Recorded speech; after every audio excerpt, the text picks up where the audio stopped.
Ministers بیٹھے ہوئے ہیں آپ سب کو، اور چیف سیکرٹری صاحب، ہمارے جرنلسٹ بھی آئے ہوئے ہیں یہاں، ہمارے اوپینین میکرز، میں سب آپ کو اس اوکیزن کے اوپر خوش آمدید اس لیے کہتا ہوں کہ پاکستان کے اندر جب سے میری عمر تقریباً پاکستان جتنی ہے، تو ہماری بدقسمتی یہ ہوئی کہ ہمارا ایک مائنڈ سیٹ، جب سے مجھے ہوش ہے، وہ مائنڈ سیٹ یہ ہے کہ یہ صرف ایک چھوٹے سے طبقے کا پاکستان ہے۔ اس کو انگلش میں ایک ٹرم استعمال کرتے ہیں، ایلیٹ کیپچر۔ ایک ایلیٹ نے ملک کو ہر طرح اپنے قابو میں، قبضے میں لیا ہوا ہے۔ تعلیم کا نظام انگلش میڈیم، اچھی نوکریاں انگلش میڈیم، کوئی یہ نہیں سوچتا کہ اردو میڈیم کو کیسا تعلیم مل رہی ہے۔ دینی مدرسوں میں جدھر 25 لاکھ بچے پڑھتے ہیں ان کو کیسی تعلیم مل رہی ہے، کبھی کسی نے نہیں سوچا۔ کیونکہ میرے اگر بچے انگلش میڈیم میں پڑھ رہے ہیں اور ان کو اچھی نوکریاں مل رہی ہیں، مجھے کیا فرق پڑتا ہے کہ باقی ملک میں کیا ہو۔ یہ ایٹیٹیوڈ تھی۔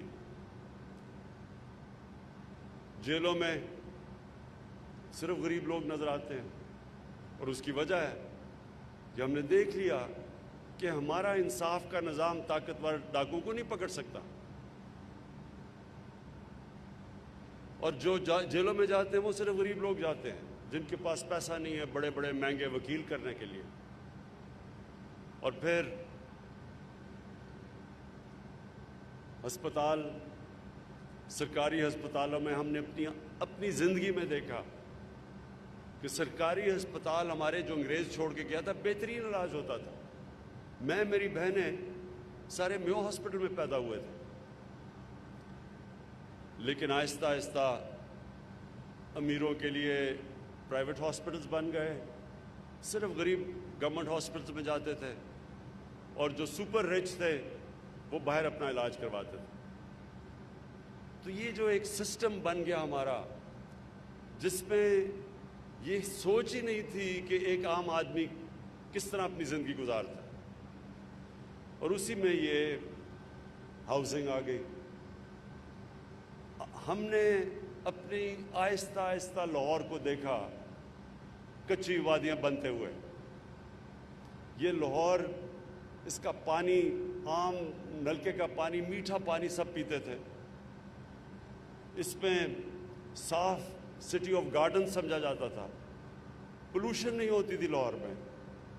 تو آہستہ آہستہ لاہور کو ہم نے دیکھا پھیلتا گیا، ان پلانڈ سیٹلمنٹ، امیروں کے علاقے ہو گئے، ڈیفنس، اچھی لوکیشنز، بیریا، ڈیفنس۔ کسی نے نہیں سوچا کہ عام آدمی جو تنخواہ دار ہے، جو زمینوں کی قیمتیں یہاں پہنچ گئیں، اس نے کیسے گھر بنانا تھا۔ تو وہ کیا کرتا؟ کچی آبادیاں بننی شروع ہو گئی۔ آج آپ یہ سوچیں کہ آدھا کراچی کچی آبادیاں ہیں۔ کچی آبادی کا مطلب نہ سیوریج سسٹم، نہ بجلی، نہ لیگل کوئی کنیکشنز۔ وہ رشوت دیتے ہیں ان لوگوں کو جو بجلی کا محکمہ ہوا، گیس کا، تب ان کو کنیکشن ملتا ہے، اور وہ بڑے پیسے دیتے ہیں۔ غریب لوگ ہیں، گندگی میں رہتے ہیں، بچوں کو بیماریاں ہو رہی ہیں، پیٹ کی گند کے اندر ہے سارا، اوپن سیوریج ہے۔ کبھی کسی نے نہیں سوچا کہ یہ لوگ کیسے رہ سکتے ہیں۔ انہوں نے بھی روزی کمانے کے لیے شہروں میں آنا ہے، تو کدھر رہیں گے؟ گئی ساتھ ساتھ پھر قبضہ گروپ آتے گئے۔ قبضہ گروپوں نے کیوں آیا؟ کیونکہ زمینوں کے کیس ہی نہیں حل ہوتے، عدالتوں میں 50 سال چل رہے ہیں، وہ قبضہ گروپ آ گئے، ان کے ساتھ پورا ایک ٹروئکا بن گیا۔ ساتھ مل گیا جج، ساتھ مل گیا پولیس، ساتھ مل گیا قبضہ گروپ۔ اور کن کی زمینوں پہ قبضہ کر رہے تھے؟ کمزور لوگوں پہ یا حکومت کی زمینوں پہ۔ تو یہ جو ہمارا آئیڈیا نیا پاکستان ہاؤسنگ ہے، اس کی سوچ ساری یہ ہے کہ امیر آدمی تو پھر ان کی تو فکر نہیں ہے، ان کے پاس تو پیسے ہیں، وہ تو بڑے بڑی ڈیفنس یا بحریہ میں جا سکتے ہیں، لیکن عام آدمی، تنخواہ دار طبقہ، گورنمنٹ سرونٹس، مکینک، ویلڈر، کسان چھوٹے، ان کے لیے یہ ملک کیا کر رہا ہے؟ تو اپنی قوم سے جو میں بات کہنا چاہتا ہوں کہ یہ ذہن میں ڈال لیں کہ کبھی بھی وہ معاشرہ ترقی نہیں کر سکتا جو معاشرہ اپنی عوام کی، عام آدمی، اس کو اوپر اٹھانے کی کوشش نہیں کرتا۔ کوئی دنیا میں معاشرہ جس میں ایک چھوٹا سا امیروں کا امیروں کا جزیرہ ہو اور نیچے سمندر ہو غریبوں کا، آج تک وہ معاشرہ اوپر نہیں گیا۔ جو میں بار بار مدینہ کی ریاست کی بات کرتا ہوں کیونکہ ہم ایک اسلام کے نام پہ ملک بنا تھا، ہماری آبجیکٹو ریزولوشن میں تھا کہ پاکستان کا آبجیکٹو ہے اسلامی فلاحی ریاست۔ وہ کس کے اوپر بیس ہوئی تھی؟ وہ مدینہ کے اوپر ہوئی تھی۔ مدینہ میں کیا ہوا تھا؟ سرکار مدینہ نے دو کام کیے تھے، یہ یاد رکھیں، کبھی مدینہ میں آتے ساتھ ہی دودھ کی نہریں نہیں بہی تھیں، لیکن انہوں نے دو چیزیں کر دی تھیں۔ سب سے پہلے انہوں نے قانون کی بالادستی قائم کی تھی کہ صرف غریب لوگ ہی نہیں جیل میں جائیں گے، طاقتور کو قانون کے نیچے لے کے آئے تھے۔ جو آج یہاں پاکستان میں شور مچا ہوا ہے، سب اکٹھے ہوئے ہیں، 30 سال سے جو حکومت کر رہے ہیں، جو حکومت میں آنے سے پہلے کیا تھے اور آج اربوں خربوں پتی بن چکے ہیں، وہ احتساب دینے کے لیے تیار نہیں ہیں کہ وہ سمجھتے ہیں ہم قانون کے اوپر ہیں۔ وہ اپنے آپ کو عام لوگوں کی طرح، یہ قانون تو عام لوگوں کے لیے ہوتا ہے، طاقتور کے لیے قانون نہیں ہے پاکستان میں۔ اس لیے ساری یونین بنی ہوئی ہے پی ڈی ایم کے نام سے کہ جی ہمیں این آر او دے دو، باقی عام لوگوں کے لیے تم نے جیل ڈالنے تو بشک ڈال دو۔ سرکار مدینہ نے سب سے پہلی چیز اسٹیبلش کی تھی قانون کی بالادستی۔ میری بیٹی بھی اگر چوری کرے گی سزا ملے گی۔ تمہارے سے پہلے بڑی قومیں تباہ ہوئی جدھر طاقتور کے لیے ایک قانون اور کمزور کے لیے دوسرا۔ یہ ہمارے لیے ویلڈ ہے آج، تقریباً 1500 سال پہلے یہ بات کی گئی تھی۔ اور دوسری چیز، انہوں نے فلاحی ریاست بنائی تھی۔ انہوں نے ریاست نے ذمہ داری لے لی اپنے کمزور طبقے کی۔ دنیا کی تاریخ کی پہلی ویلفیئر سٹیٹ بنی تھی، اور یہ ماڈل ہے جو دنیا میں قوم اس ماڈل پہ چلے گی وہ اوپر چلی جائے گی۔ وہ ثابت کیا انہوں نے کہ یہ دو چیزیں کی انہوں نے، اور بھی اور چیزیں تھیں لیکن یہ دو مین چیزیں کی کہ دنیا کی تاریخ میں کبھی ایسے نہیں ہوا کہ 625 میں صرف 313 جنگ بدر میں لڑنے والے، اور 11 سال کے بعد 636 میں رومن ایمپائر کولیپس کر جاتا ہے ان کے سامنے یارموک میں، اور 2 سال کے بعد دوسری super power Persian empire collapse کر جاتا ہے قدسیہ میں۔ یہ تاریخ کا حصہ ہے۔ تو قرآن میں ہمیں حکم دیا ہے کہ اس ماڈل پہ چلو، کیونکہ وہ کامیابی کا ماڈل ہے، وہ ایک سکسیس سٹوری ہے۔ دنیا کا عظیم سویلائزیشن سیٹ اپ کیا اس کے اوپر۔ ہماری یہ آج جنگ ہے، یہ دو چیزیں کرنی ہیں، طاقتور کو قانون کے نیچے لے کے آنا ہے، اور کمزور کے لیے یہ ریاست نے ذمہ داری لینی ہے اوپر اٹھانے کے لیے۔ ہم نے یہ جو لو کاسٹ ہاؤسنگ، اس کا پہلے فیصلہ کیا، 2 سال ہمیں مشکل پڑی، کیونکہ یہ بن ہی نہیں سکتی جب تک بینکس قرضہ نہیں دیتے۔ وہ بینکس اس لیے قرضہ نہیں دیتے تھے کہ قانون نہیں پھنسا ہوا تھا عدالتوں میں 10-15 سالوں سے۔ فورک کلوجر لا، فورک کلوجر لا کا مطلب یہ کہ جب تک بینک اگر قرضہ، وہ کیسے قرضہ دے گا اگر اسے یہی نہ یقین ہو کہ میرا پیسہ واپس آئے گا۔ اگر وہ مجھے پیسے قسطیں نہیں دیتا تو میں اگر کارروائی نہیں کر سکتا، بینک نہیں قرضے دیں گے۔ لہٰذا ہندوستان جیسے ملک میں 10% مارگیج فائنینسنگ ہے، قرضے دیتے ہیں گھروں کے لیے۔